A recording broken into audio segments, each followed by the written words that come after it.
nummer 180, Pieter van Kempen.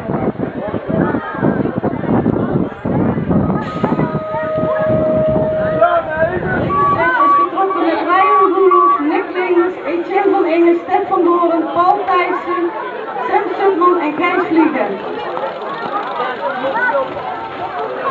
We rijden allemaal in een trein, maar wie komt daar als eerste van die bocht heen? Plaat nummer 169, Martijn Roelofs, gevolgd door Stef van Doren, Nick Levens op de derde positie. En wie zit hier op de vierde positie? Oh, hij gaat door, 6,42. Sam Sutman.